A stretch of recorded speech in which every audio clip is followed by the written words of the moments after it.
What's up, farming family? How y'all doing today? Today, we are talking about this 18mm paddle from Hudef. It's the NewEra Luxury Gen 1. I'm going to be getting into all the details about it. I do have a discount code for them. It's Farmer30. You will get 30% off if you use my discount code. I'm going to get into the spin, the grit, everything to do about this paddle essentially. And I'm going to compare it to the Luxx a decent amount. But yeah, let's get into this, y'all.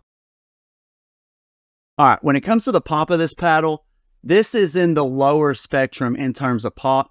If I was to compare it to a paddle, hey, what does it look like? It literally is, controllable in terms to a Luxx. I switched between the two. I have both paddles. There wasn't much of a difference. The pop on this is very, very low. So in terms of Gen 2s, I would put this below most of the other Gen 2s that are out in terms of pop, and definitely below, the Gen 3s in terms of pop. Now, when it comes to the power, this thing did not have a lot of power. The swing weight was really low. You're going to hear me get to that here in a second.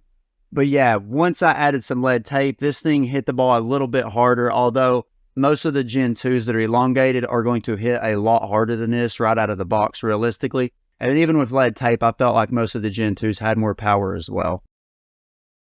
Now, when it comes to the control, that's where this thing excels at, is control.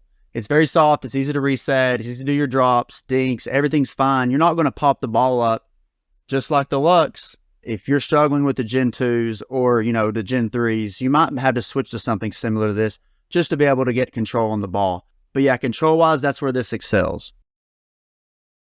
When it came to the spin, I got 1,857 RPMs. Okay, this is the big negative about the paddle, right? It's got spray-on grit. And generally, spray-on grit does not last as long as the pill apply process does. So technically, you've got pretty good spin, enough to do you, when you get it, but it will deteriorate quicker than, the other paddles from Hudef. I wish this was made of a raw carbon fiber face. I would be curious how an 18mm paddle version would play. But yeah, this is the one negative of the paddle, realistically. When it came to the swing weight of this paddle, it was 111. Now, I added lead here and put 2 layers of electric tape, brought it up to 119, and the overall weight before my lead was 7.8 ounces. Didn't really weigh it after the fact. I probably should have.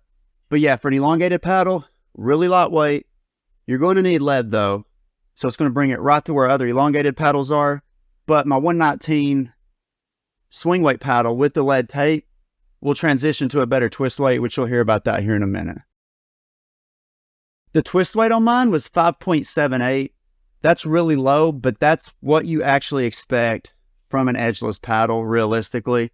What I did was I added lead tape to it, and it brought it all the way up to a 6.76 twist weight, which is really good for an elongated paddle. And the swing weight went up to 119, which is where most elongated paddles are.